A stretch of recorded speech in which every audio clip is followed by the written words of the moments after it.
नगर कहकर एक गांव में संजय कहकर एक बूढ़ा आदमी रहता था। उसका पत्नी का नाम थी सुमति। उनको बच्चे नहीं थे। दोनों मिलकर एक ठेले के ऊपर पूरी बनाते थे। उधर वे 5 रुपए में ही पूरी बनाकर बेचा करते थे।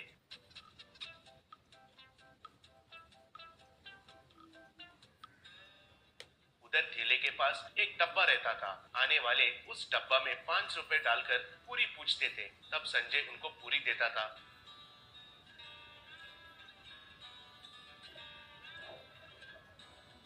पूरी का दाम केवल 5 रुपए ही रहने की वजह से गरीब लोग ज्यादा आकर वे उनका भूख मिटाते थे। संजय को सुमति को पैसों के ऊपर आस नहीं था। एक दिन एक आदमी, संजय जी, जहाँ तक मुझे पता है कई सालों से पूरी बनाकर बहुत कम दाम में बेच रहे हैं। ऐसा है तो आपको इस व्यापार में फायदा कैसा मिलेगा? चीजों का दाम तो बढ़ता ही जा रहा है।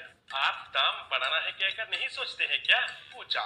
तब संजय, बाबूजी, ये व्यापार कहकर मैं नहीं मान रहा हूँ, सेवा कहकर मान रहा हूँ। हमें तो बच्चे नहीं है, उनको संपत्ति इकट्ठा करके देना है कहकर आस भी नहीं है। हमारे खर्चे के लिए पैसे मिलेंगे तो वही काफी है। जितना गरीब लोगों का भूख मिटाते हैं उतना संतुष्टि हम पाते हैं, कहा। उसी गांव में बब्बर कहकर एक चिल्लर चोर रहता था। वो पिक पॉकेटिंग करके, चेन स्नैचिंग करके उन पैसों से पीकर बहुत मजा करता था। एक बार बब्बर संजय के ठेले के पास आया। उसे बहुत भूख लगा। तब बब्बर, अरे बाप रे, पेट में तो चूहे दौड़ रहे हैं। जेब में 1 रुपए भी नहीं है। अब ये पूरी खाने के लिए 5 रुपए चाहिए। अब कैसे? हाँ, उस डब्बा में 5 रुपए डाले जैसा नाटक करके उस बूढ़े को यकीन दिलाया तो बस है, सोचा। ऐसे बब्बर एक छोटा सा पेपर टुकड़े को उस डब्बा में डालकर पूरी लेकर खाया।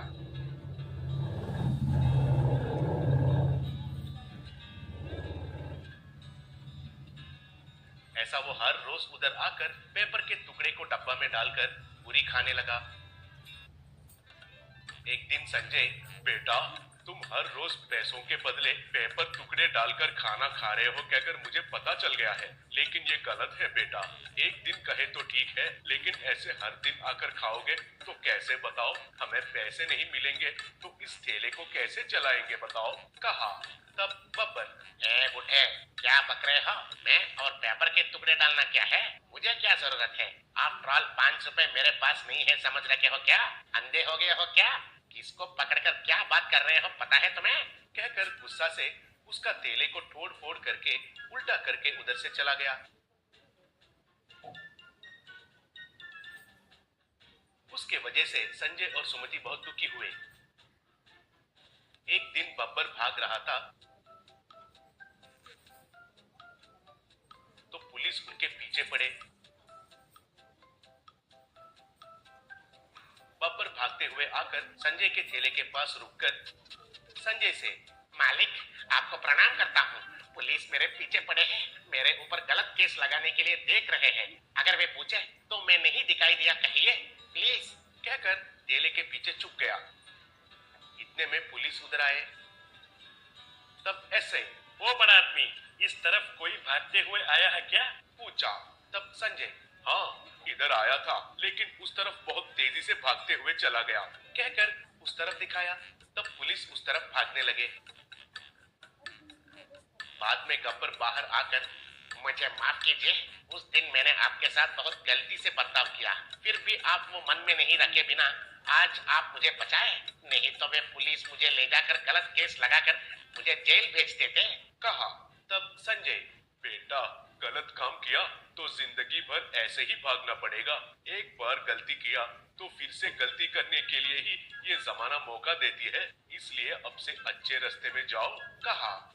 तब बब्बर, आप तो सच कहे, मैं एक अनाथ हूँ। क्या सही है और क्या गलत है कहने वाले ही नहीं है, इसलिए ऐसा चोर बन गया हूँ। अगर आपको कोई आपत्ति नहीं है तो मैं आपके पास ही काम करता हूँ, एक नया जिंदगी शुरू करता हूँ, कहा। ठीक है बेटा, हमें वैसे भी बच्चे नहीं हैं, अब से तुमको ही भगवान ने दिया बेटा समझेंगे, बोली।